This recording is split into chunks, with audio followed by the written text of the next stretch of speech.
Después de haber tratado un tema tan interesante como el que estuvimos abordando sobre los TDAH y los autistas, ahora vamos a tratar el tema de cómo tratar con adolescentes rebeldes sin perder la paz y también sin perder el corazón.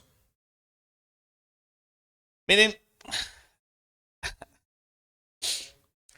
tengo como muchos deseos encontrados de cómo iniciar este punto, pero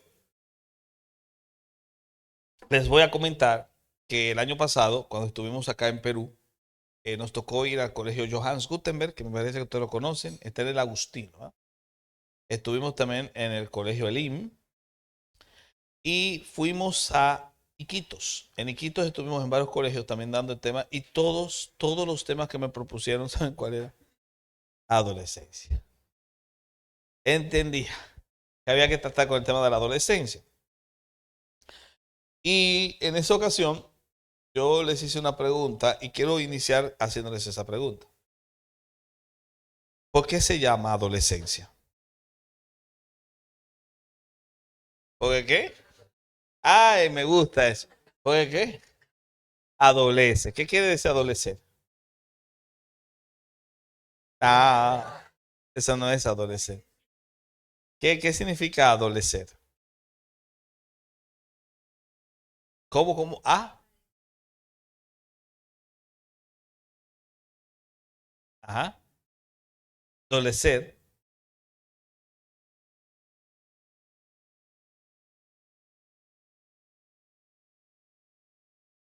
Está buena esa. La palabra adolecer así técnicamente significa le falta algo. Por ejemplo, yo adolezco de dinero. Quiere decir que estoy roto, que estoy en olla, que tengo los bolsillos quebrados. Es decir, que no tengo dinero. Adolecer de dinero. Entonces, adolecer es un verbo que indica la idea de faltarle algo. Entonces, al adolescente le falta algo. Por eso es adolescente. ¿Y qué es lo que le falta? El hermano muy bien lo expresó. Identidad. De hecho, la teoría de la identidad, que es una teoría que se ha desarrollado en el estudio del desarrollo psicosocial, que la emitió un psicoanalista llamado Eric Erikson, habla mucho de cómo la identidad se forja en la adolescencia. De hecho, se prohíbe al psicólogo aplicar test de personalidad a un adolescente. Es decir, tú no puedes decir que el adolescente es colérico, sanguíneo, flemático. No puedes decir eso. No puedes decir que es tipo A, tipo B, tipo C, que son los tipos de personalidad que hay. ¿Por qué? Porque el adolescente está construyendo su identidad. ¿Entiendes? Entonces, en la construcción de su identidad, el adolescente va a pasar por una etapa de cambios intensos. Y es lógico, porque el cuerpo va desarrollándose, va pasando a ser adulto. La adolescente comienza a tener la primera regla menstrual. El adolescente tiene la primera emisión seminal. Y obviamente que estos cambios intensos que son físicos también incluyen cambios cerebrales. Como les dije, un desarrollo más del frontal que de las otras zonas del cerebro. Esos cambios físicos implican cambios emocionales, cambios sociales, porque ya no se está juntando con niños, sino con gente de su edad.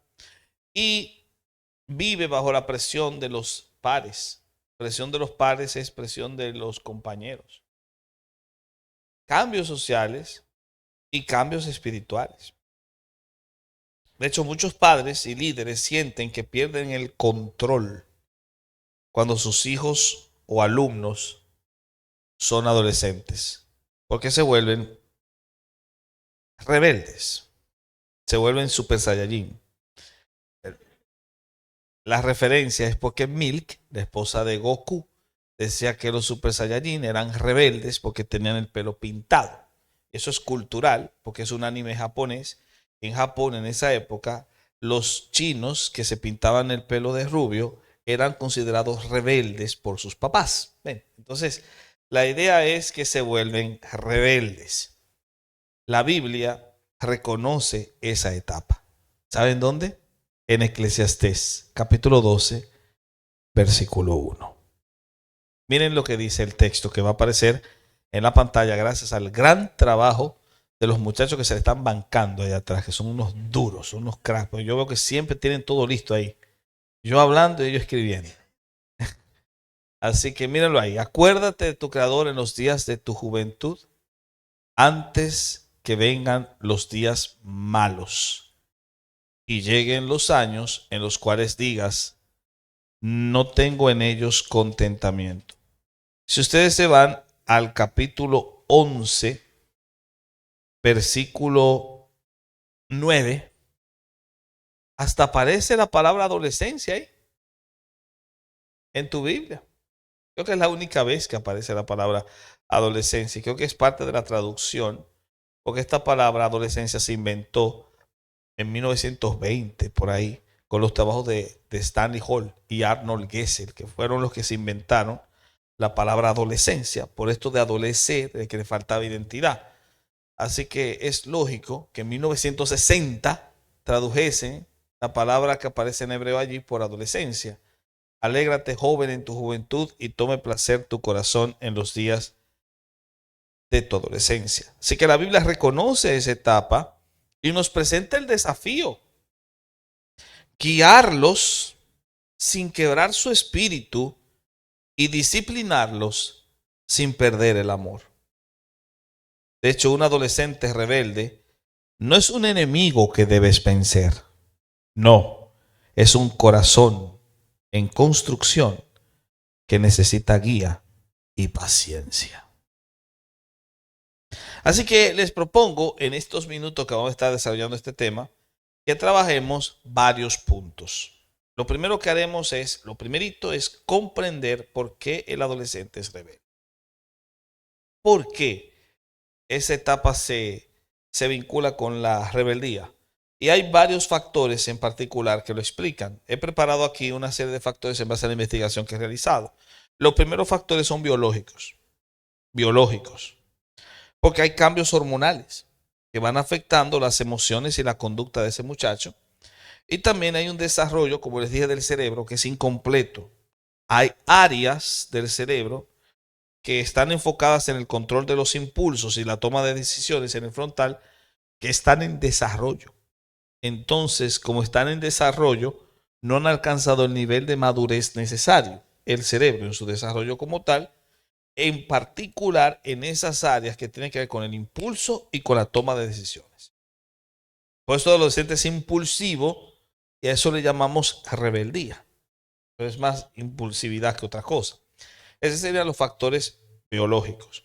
Luego tienen los factores psicológicos. Porque el muchacho, como les mencioné, está buscando su identidad y su autonomía. Por eso exige más privacidad. Por eso se encierra en su habitación y se enoja cuando usted entra en ella sin permiso. Porque está tratando de ser autónomo en su proceso de buscar la identidad. Asimismo, tiene necesidad de diferenciarse de los papás. Por eso es que lo cuestiona. Le llamamos rebeldía. Porque él quiere ser diferente al papá. No quiero ser como mi papá. Quiero ser distinto a él. No quiero ser una extensión de mi padre. Y se molesta cuando le dicen, tú sí te pareces a tu papá o a tu mamá. Y finalmente está la sensación de que nadie me entiende. Eso es el factor psicológico. Luego tiene los factores sociales. Y debo explicar esto antes de pasar social. El factor psicológico, nadie me entiende, es resultado del proceso. ¿Por qué? Porque ni es niño ni es adulto. ¿Qué cosa soy?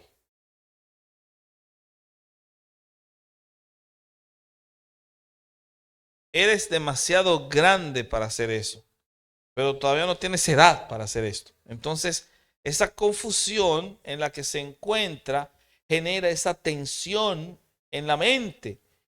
Y por eso trata de ser autónomo y de buscar su identidad. Y ahí está el peligro, porque entonces viene el factor social.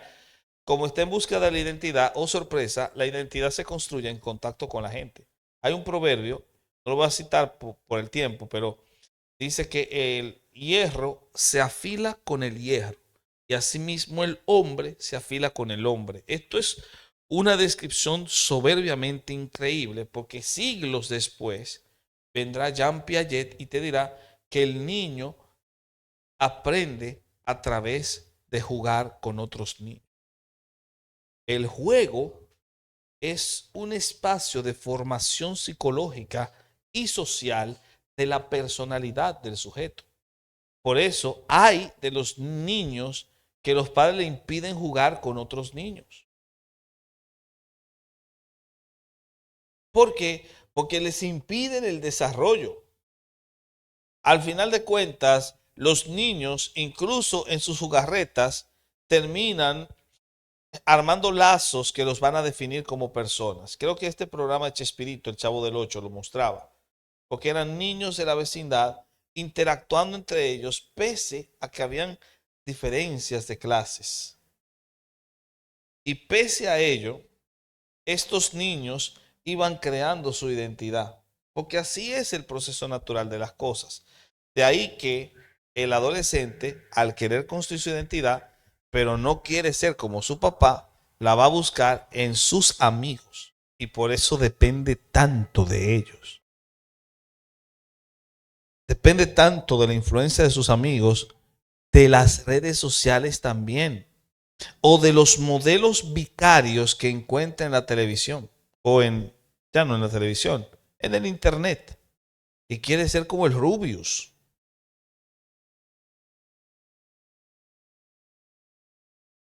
O quiere imitar al Temash.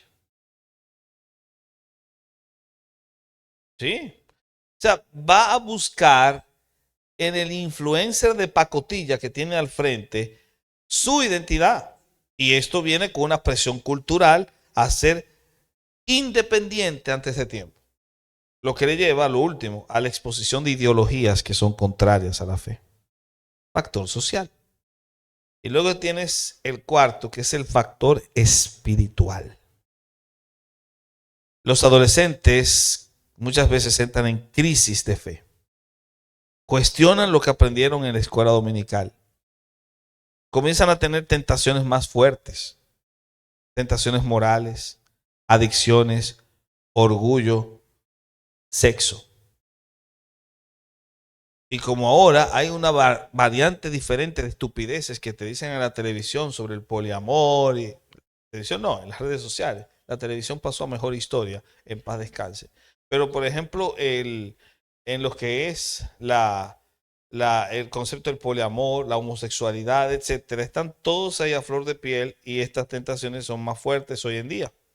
Y Satanás busca aprovechar su vulnerabilidad como león rugiente. Así que esos son los factores para poder comprender por qué son rebeldes o por qué los identificamos con rebeldes.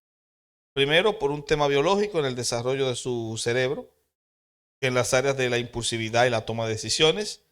Segundo, psicológicamente, porque están buscando identidad y autonomía y no quieren ser como los papás. Tercero, lo social, porque están más vulnerables a la presión de los demás y a la influencia de ideologías raras. Y entonces, por encima de eso, agrégale como pizquita, sí, como una pizquita de vainilla para el batido, la crisis de fe.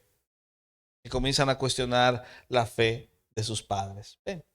Porque si hay rechazo a los papás, no quiero ser como mi papá, y mi papá es cristiano, es lógico que tampoco quiera ser cristiano. ¿Ven? Entonces, ahí va la cosa. Esas son las razones para comprender por qué actúan así. Ahora les voy a preguntar sobre los efectos. ¿Qué efectos genera una rebeldía adolescente no tratada? ¿Quién responde?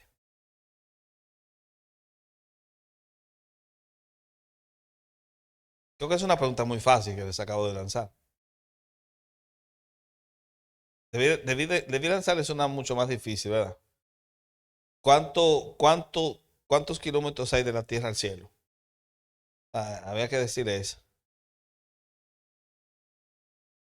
O, o- o en cuántos milímetros está ajustada la inclinación de la Tierra para evitar que sea demasiado frío o demasiado caliente. Debí preguntarles eso, ¿verdad? O debí preguntarles sobre la apotegma cartesiana y las definiciones numéricas de... Nah. Los efectos de la rebeldía no tratada son muy claros y afectan a varios actores. Al adolescente, a su familia y a la iglesia. Al adolescente, los efectos que va a generar esta situación de cambios es baja autoestima o soberbia excesiva, que es un problema de estima. alta o baja, las dos son malas. Porque una alta autoestima te lleva a ser soberbio, mirar a los demás por debajo de ti. Y la baja te hace ver a los demás por encima de ti. Lo correcto es el equilibrio, la homeostasis. Entonces, cuando tú tienes esto así muy claramente, es obvio que cuando hay conflictos de identidad, el adolescente se encuentra con problemas en su estima. No se acepta como es. Y esto le lleva a conductas de riesgo, a depender de la mentira, meterse con malas compañías, a las adicciones y al distanciamiento de la fe y de su familia. Es triste, pero es una terrible realidad de muchos adolescentes. Sus comportamientos de rebeldía les conducen a esta terrible situación. Y a eso podemos agregar un sinnúmero de cosas más, porque los adolescentes no solo tienen una crisis de identidad, tienen una crisis existencial. Comienzan a preguntarse, ¿por qué estoy aquí? ¿Para qué vine? ¿De dónde vengo? ¿A dónde voy? ¿Quién soy? ¿Dónde estoy? ¿Qué debo hacer con mi vida? Y cuando no encuentran respuestas a esas preguntas, comienza a aparecer en su mente un oscuro pensamiento, la fea y grotesca cara del suicidio. El suicidio adolescente hoy en día ha tenido cotas estadísticas muy elevadas, sobre todo en países europeos, lo cual nos da a entender que sí, hay crisis en la adolescencia, terribles. En la familia, esto va a generar siempre una lucha que nunca acaba, conflictos constantes en ese hogar, padres desgastados y desgastados emocionalmente, y los hermanos menores confundidos. Pero en la iglesia, señores, en la iglesia es donde vemos el efecto más terrible, abandono de la congregación. Se van, rechazan la autoridad espiritual y hay una posible influencia negativa que van a ejercer sobre otros jóvenes de la iglesia. Entonces la pregunta del $1.000.000 de los cuales adolezco sería, ¿cómo? ¿Cómo los intervenimos? ¿Cuáles son las estrategias para tratar con adolescentes rebeldes? Y creo que las estrategias son muy claras. Primero, poner la escucha activa. Santiago 1:19 dice, todo hombre sea pronto para oír, tardo para hablar, tardo para airarse. Porque como dijo alguien por ahí, Dios te dio una boca y dos oídos, para que hables menos y oigas más. Así que escuche al adolescente antes de juzgar al adolescente. Escuchar más que juzgar. Y por favor, evítele los sermones.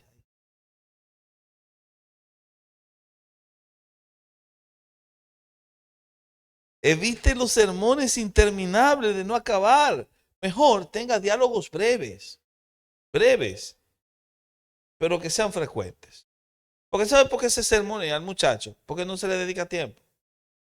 Quieres decirle todo en un solo momento para no tener que hablar otra vez con él. No, sé sabio, papá. Diálogos frecuentes, aunque sean breves. Es más, trabajales con la lógica, como estaba comentando una hermana, con la lógica. Ah, yo no creo en Dios. ¿Y por qué no crees en Dios? ¿Por qué? Por esto. ¿Y tú no crees que eso es un argumento muy débil para poder sostener una tesis como la que estás tratando?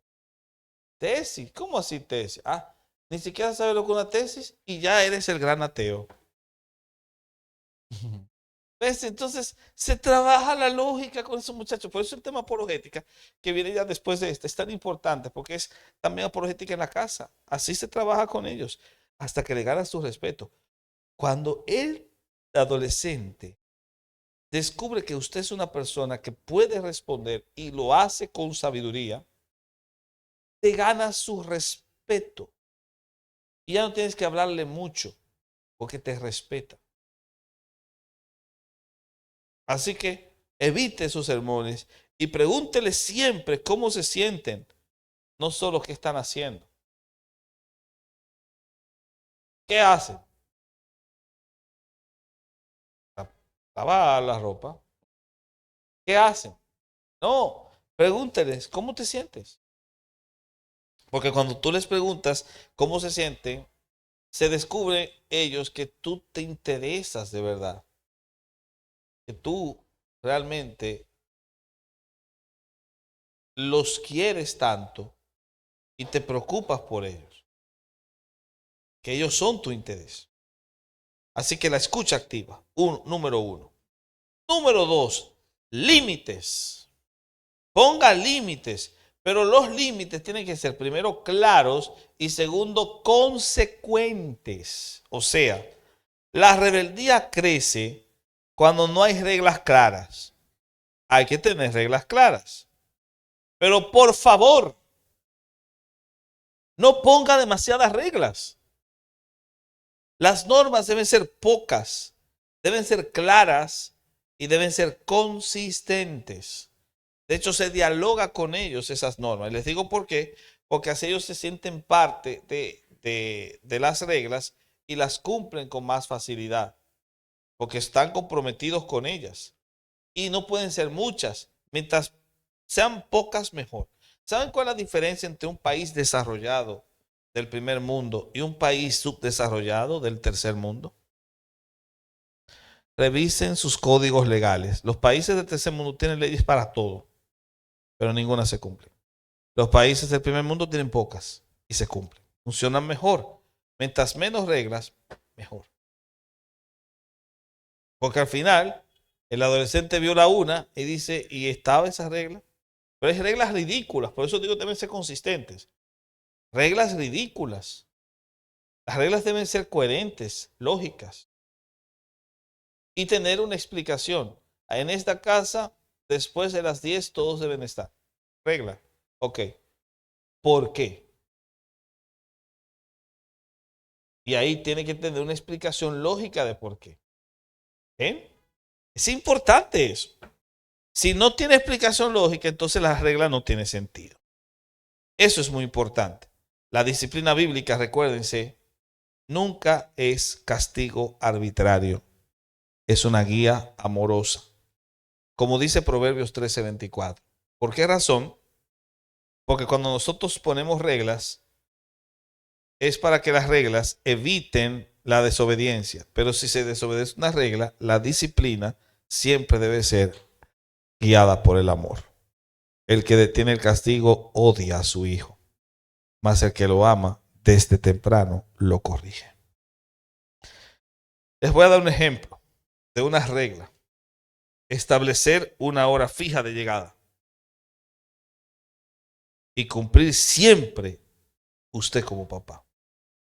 ¿Por qué? Porque si usted dice, en esta casa todos deben llegar a las 10 de la noche y usted, el papá, llega a las 11, ya esa regla se recontra mil pudrió. ¿Quién la va a obedecer si usted no la obedece? Si usted no cumple con la consecuencia pactada, si no se respeta.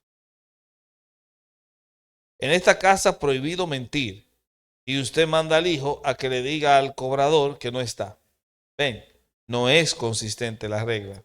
Es importante eso. 3. Amor incondicional. Mostrar siempre amor incondicional, como el ejemplo del padre del hijo pródigo, que pese a lo que hizo, lo recibió en casa. Amar incluso cuando te decepcionan. Diferenciar entre rechazar la conducta y amar la persona. Y esto se logra afirmando su valor. No me gusta lo que hiciste. No acepto lo que hiciste. Vas a ser disciplinado por lo que hiciste. Pero te sigo amando y sigo creyendo en ti. En cuarto lugar, sea un modelo de coherencia. Porque los adolescentes detectan la hipocresía de una forma como ustedes no se imaginan. Que vean en los padres, que vean en los líderes lo que se enseña con palabras. Y que practiquen transparencia. Practicar la transparencia es reconocer los errores propios y pedir perdón. No te resta autoridad. Te da una autoridad como no te imaginas ante los ojos de ese adolescente. Y finalmente, yo daría dos consejos. Primero, que canalicen su energía y búsqueda de identidad. Los muchachos están buscando la identidad, canalícela. Eso quiere decir que se involucre en actividades útiles con su adolescente rebelde. Involúcrese. Música, deporte, voluntariado, ministerio juvenil. Involúcrese como papá. Dele responsabilidades reales. ¿Escucharon? Reales, no solo tareas menores. Y reconozca y celebre cada avance. Ese sería el primer consejo. Porque si usted solamente lo regaña cuando se porta mal y no le celebra cuando lo hace bien, está mandando un metamensaje muy terrible. De que usted solo le interesa o le presta atención cuando se porta mal. El segundo consejo, y es el final, es que fomenten la espiritualidad personal. Esto es muy importante. Anime a su hijo adolescente o a su estudiante adolescente a leer la Biblia y que la lean por ellos mismos, no solo en la iglesia. Darles espacio para que pregunten, porque esos muchachos tienen muchísimas preguntas terribles, tremendas. Y dígale, usted puede preguntar lo que sea sin miedo a ser juzgado. De hecho, adolescente que esté aquí, puede preguntarme lo que usted le dé su regalada gana. Que estamos aquí para responder. Y usar ejemplos bíblicos de jóvenes que enfrentaron crisis. La Biblia tiene ejemplos de jóvenes, José, Daniel, Timoteo. Señores, jóvenes que se convirtieron en un referente. José, de apenas 17 años, vendido por sus hermanos. Y sin embargo logró escalar en la casa del gobernador egipcio, sobrevivir a la cárcel y convertirse apenas con 30 años de edad en el segundo al mando en todo el imperio egipcio. Y con el corazón suficiente para perdonar a sus hermanos. Daniel en Babilonia, joven, y determinó no contaminarse con la comida del rey. O Timoteo, que recibe el llamado para trabajar cuando apenas tenía 17 años para irse a predicar con nada más ni nada menos que el apóstol Pablo a hacer misiones. Terminó siendo pastor y terminó muriendo por causa de su fe de forma violenta. A él fue a quien Pablo le escribió diciendo, ninguno tenga en poco tu juventud, sino sé ejemplo. Así que la iglesia y la comunidad deben apoyar en este tipo de casos. ¿Cómo apoya la iglesia con el caso de los adolescentes rebeldes? Sencillo. Hagan grupos de jóvenes con líderes preparados para acompañar a esos muchachos. Ofrezcan mentorías. Los adultos maduros que sean ejemplo y consejero para esos muchachos. Mentoría en la iglesia. Establezcan talleres para padres sobre adolescencia y comunicación. Y cómo no, oren constantemente por ellos, recordando que la rebeldía no es la identidad final que ellos están buscando. Así que la rebeldía es una etapa, no una sentencia. Y tu autoridad debe estar cubierta de amor, no de miedo. No intentes controlar su vida. Guíala con oración y ejemplo. Y recuerda que tu adolescente necesita un puente, no un muro. Así que voy a concluir esta primera disertación diciendo lo siguiente. Los adolescentes rebeldes son misión prioritaria, no un caso perdido. Con paciencia, con límites claros, ¿verdad? Como aconsejamos, con amor constante, con guía espiritual, la rebeldía puede convertirse, ¿saben en qué? En crecimiento. Instruye al niño en su camino y aun cuando fuere viejo, no se apartará de él, porque la rebeldía de tu hijo puede ser, ¿saben?, el terreno donde Dios plante la semilla de una fe auténtica si tú no dejas de regarla con amor y con oración.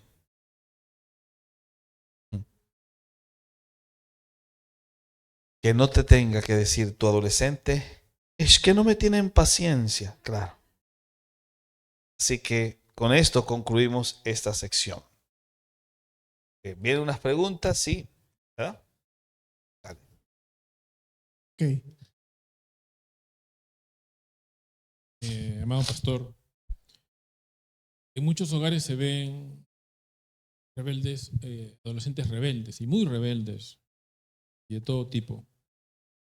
Pero una vez escuché en una prédica que depende de los padres, me refiero al mundo cristiano, el haber sabido abonar la palabra constantemente y bajo ese cuidado no existirán adolescentes rebeldes. Y lo he visto en algunos hogares y lo he visto con mi hija mayor, en donde no percibí ni siquiera cero, ni siquiera una pizca de rebeldía. Mira, eso es muy bueno. Y eso contraviene a esa frase global, genérica, que obviamente lo rechazo. ¿Okay? Adolescencia es sinónimo de rebeldía. No, señor. Lo he visto en muchos hogares, con mi propia hija mayor y ahora con mi hija menor que tiene 9 años, y se le está inculcando con sumo cuidado, con suma sabiduría y prudencia la palabra de Dios. Y creo que no voy a cejar en ello para no, creo yo, para no dar ejemplo de hijas, en este caso, tengo hijas rebeldes. Creo que es importante, fundamental, el fundamentar la palabra de Dios constantemente con sumo cuidado para poder obtener adolescentes no rebeldes. Me gusta eso. Adolescencia no es igual a sinónimo de rebeldía. Y es verdad. Lamentablemente es cierto que de forma genérica, por los cambios que está pasando el adolescente y la presión social, etcétera, va a pasar este tipo de contravención contra los papás. Pero saben que eso se puede evitar. Y en la misma teoría del desarrollo psicosocial de Eric Erikson lo mostraba. Todo depende de cómo se críe cuando niño. Ahí está. Eh, un niño que aprende a desarrollar autonomía desde pequeño, incentivado por sus papás, es un adolescente que tendrá facilidad para construir su identidad. Porque el adolescente va a construir su identidad en la adolescencia. Sea que sea muy sumiso o no lo sea, va construyendo su identidad ahí. Pero es más óptima la construcción de su identidad si desde pequeño se le dio una buena crianza. Si la crianza es una crianza bíblica, es posible incluso que ese muchacho conozca a Jesús antes de entrar a la adolescencia. Y cuando entra a la adolescencia, si bien va a pasar por las mismas tentaciones, la presión, etcétera, puede solventarla mucho mejor que un muchacho que no recibió esa instrucción. Entonces, me parece que lo que pasó en el caso de su hija fue la forma y los patrones de crianza. En ese caso, usted sería un excelente mentor para los padres de futuros adolescentes. Excelente mentor. Te felicito. Ya. Ujú. ¿Alguien tiene una pregunta? Ok. Acá. Cuando la familia no es cristiana, llegan a esta etapa los muchachos.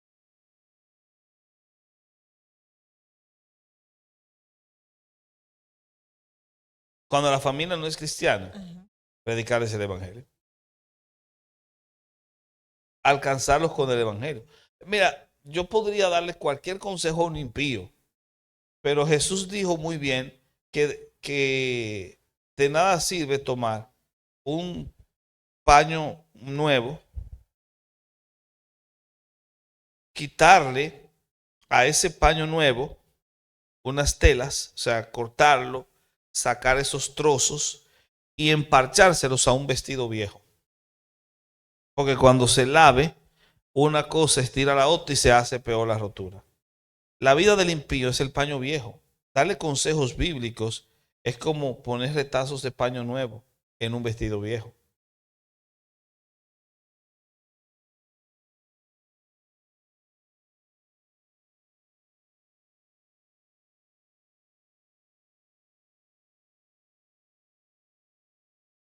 Ya no quieren ni siquiera. Hay veces. Ah, no, claro. No, lo que pasa es que hay estrategias para acercarse a predicar el evangelio. Hay muchas estrategias. Y generalmente quienes se acercan a muchachos adolescentes a predicar son otros adolescentes que con su modelo de vida, por ejemplo, en la escuela, etcétera, sirven de acicate para ellos. Pero también hay adolescentes que se encuentran con alguien un poquito mayor que pueden conectarlos cuando, por ejemplo, le dan una muy buena respuesta. Yo les voy a dar, no sé si lo mencioné, pero hay un caso que me pasó hace unos años atrás con un joven de 16 años. Estoy hablando varios años atrás, estoy hablando como unos 15 años atrás, sí. Como unos, no, más, unos 11, no, 16 o 17 años atrás. Menos de 20. Había un joven que llegó a la congregación. Y el joven era adolescente, tenía 16 años. Él se acerca a la congregación porque estaba siguiendo a un amigo suyo, que tampoco era cristiano, compañero de la escuela, que fue a la iglesia porque estaba enamorado de una hermana. Así es la historia, así fue como se aparece ese muchacho. Ese muchacho lo invitaban muchas veces a la iglesia. Uno, porque sus abuelos eran cristianos. Él no, los papás tampoco.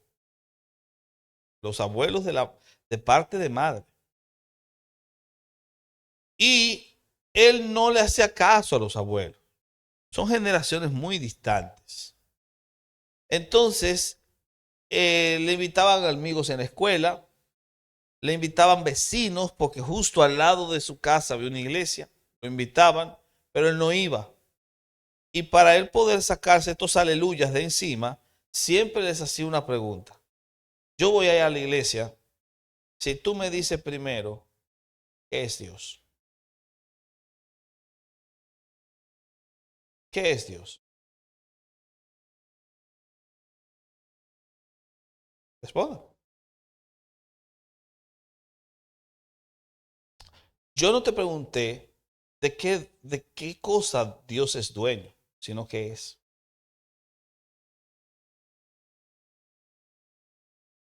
¿Qué es Dios? ¿Sí? Yo no te pregunté qué Dios creó, qué es, ni qué hizo, sino qué es. Yo no te estoy diciendo las cualidades de Dios, o sea, cómo es Dios. ¿Qué es? Así los tenía a esos hermanos alzados de un lado. Es una expresión muy dominicana para decir incómodos. Y al final ellos no le podían responder porque él siempre le decía que no le estaban dando la respuesta, porque era una pregunta trampa.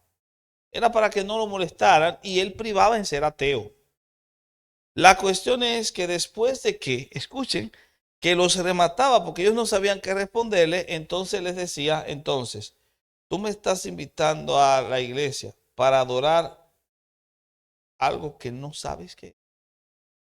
Entonces, ¿para qué sirve la iglesia? Así se lo sacaba de encima.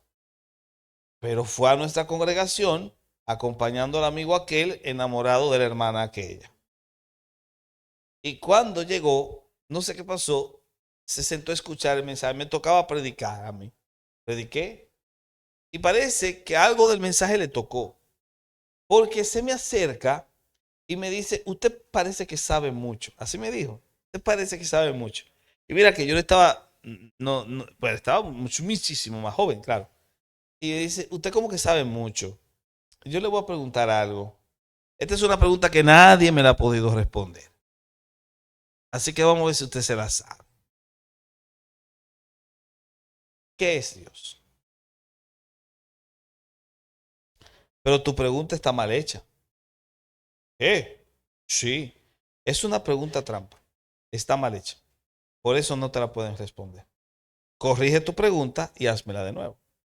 Así me lo gané. ¿Por qué? Porque al presentar que su pregunta estaba mal a este adolescente, sus ojos cambiaron. Su mirada soberbia cambió. Comenzó a verme con respeto. Me dice, ¿y cómo debo cambiarlo? ¿Por qué está mal? Sencillo. Porque tu pregunta tiene un presupuesto y tu presupuesto está malo. ¿Presupuesto? ¿Cómo así? Sencillo. ¿Qué es Dios? Me estás preguntando como si Dios fuese una cosa. Pero Dios no es un algo, es un alguien. Por lo tanto, tu pregunta debería ser no qué es Dios, sino quién es Dios. Ahí comienza. ¿Qué? Ahora házmela, ya que sabes que está corregida. ¿Quién es Dios? El ser absoluto del cual depende tu existencia. Se vio atrapado porque no esperaba esa respuesta. Quedó tan azorado que yo quisiera pagar dinero para que ustedes pudiesen estar en ese momento cuando ese adolescente orgulloso y soberbio se le cayó el rostro. Entonces, como si estuviese desesperado, como si fuese un náufrago que está chapoteando en el agua porque se lo va a tragar el mar y trata de aferrarse a lo primero que encuentre, se aferró a lo primero que encontró, a la pregunta que le hacía a los hermanos con tono victorioso. Entonces, ¿para qué sirve la iglesia? Respuesta, querido, justamente para saber quién es Dios. Ese joven se quedó con nosotros. Hoy en día, ya tiene como 30 años. Hoy en día, ese muchacho es maestro de Biblia, coordinador de un seminario, terminó su carrera como teólogo, se casó con una hermana en Cristo, tiene un hijo que le puso Mateo, regalo de Dios, lo está criando en el Señor él y su esposa y se está preparando para ser pastor.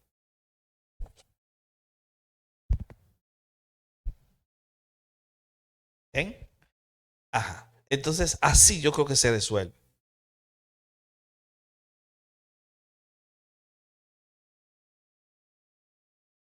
Se supone que sí. Se supone que el punto de inicio son los 12 años y que la adolescencia termina a los 23. Sí, a los 23. O si no lo sabían. De hecho, la adolescencia se divide en 3 etapas. Eso lo digo yo en uno de los libros. Te lo digo en uno de los libros que trajimos ahí. La adolescencia,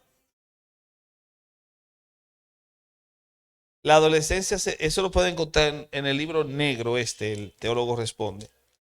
Ahí la adolescencia se divide en 3 etapas.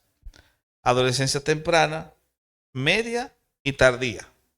Temprana, 12 a 14. Media, 15 a 18. Tardía, 19 a 23. Y la juventud, para que sepan, que comienza a los 24, termina a los 45.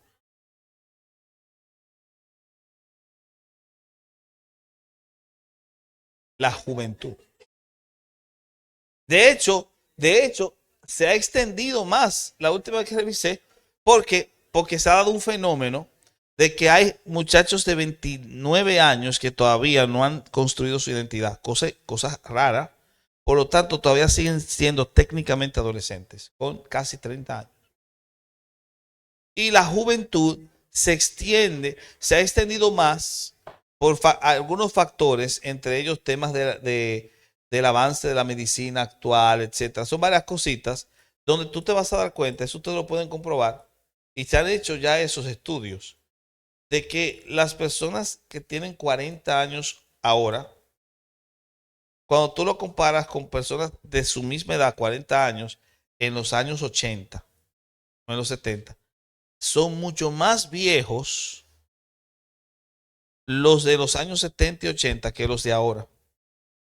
De hecho, tú puedes comparar una foto de tu abuela cuando tenía tu edad y se ve mucho más mayor. Una foto de tu mamá a tu misma edad y se ve mucho más mayor. Entonces, eso ha hecho que el concepto de juventud se amplíe. De hecho, se dice que hasta los 50 años. O sea, todavía tiene 50 años y técnicamente sigue siendo joven. Y cuando cumple 50 no es viejo. Oigan, cuando cumple 50 no es viejo, es maduro. Maduro, y la madurez llega porque esa sería la adultez media. Adultez temprana, juventud, adultez media, madurez, y adultez tardía es la vejez o tercera edad.